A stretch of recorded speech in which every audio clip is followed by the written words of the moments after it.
पुराना व्यवस्था नुआ चिठी केवल लोकों को विभ्रांत करने कैबिनेट बैठक संपर्क में एमती एक चिठी करिछि संसदीय व्यापार विभाग।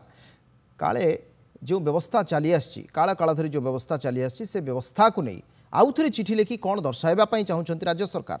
कैबिनेट बैठक एजेंडा और सचिवों उपस्थिति को नहीं जो चिठी ताकू नहीं प्रश्न उठाई पूर्वतन मंत्री माने।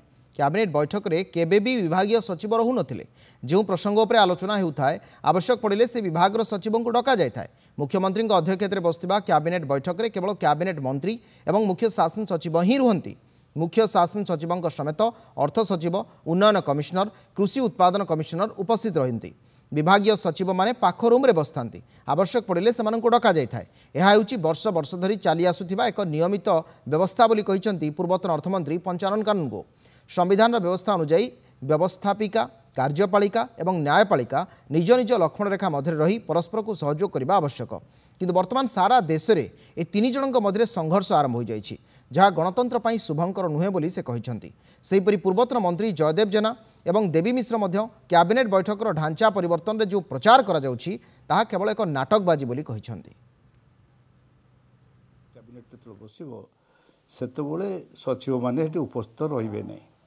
एटा तो आम सब देखीचु। आम मंत्रिमंडल जो मंत्रिमंडल थाए जार जार सब्जेक्ट थाए से मानक डक जाए। डक धर फाइनान्स हम ताले फाइनान्स सेक्रेटरी को डक कारण काले मंत्री कौटी झुंटे एजेंडा ठीक भाव एक्सप्रेस करें ना ताले सी आसिक एक्सप्लेन करेंगे। एणु आउ समस्ते नथिबे कारण समस्ते बसवा प्रोविजन नथिला। ये कौन चिट्ठी कहीं दि जाए चिठीर मर्म कौन मुझे जानी ना। कारण बर्तमान गोटे भारत वर्ष ओडिशा रे केवल नुहे गोटे दुर्भाग्यजनक स्थिति देखा देइछि। एग्जीक्यूटिव, लेजिस्लेटिव एवं जुडिशियरी ये तीन जन जाक तीन लक्षण रेखा भितर कार्य करने कि आमर सांविधानिक व्यवस्था रही।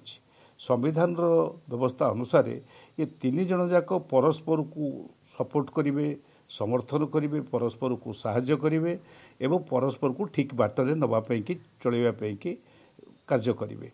से अनुसार आम संविधान प्रणयन होता।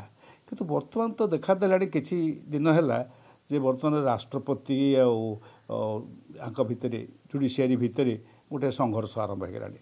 जुडिशियरी लेजिस्लेटिव भितर ऊपर स्तर में गोटे संघर्ष आरंभ हो गलानी। किछि एतरे गोटे नुआ एटा भलो छवि नुहे गोटे खराब छवि से सृष्टि कले जे सेमाने गोटे पॉलिटिकल डिसीजन करिवे काले सरकारी ऑफिसर जनहित न जाउथुवा जिनस को विरोध करदेवे, रोकीदेवे।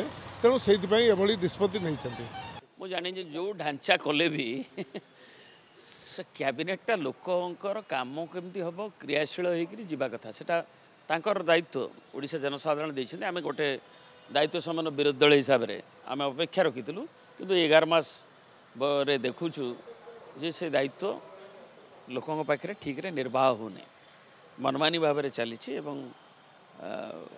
तेणु ताकू जदि कौन ढांचागत परिवर्तन कर उपलब्धि कले जे वर्षे पाखापाखि है बोले ढांचार परिवर्तन दरकार।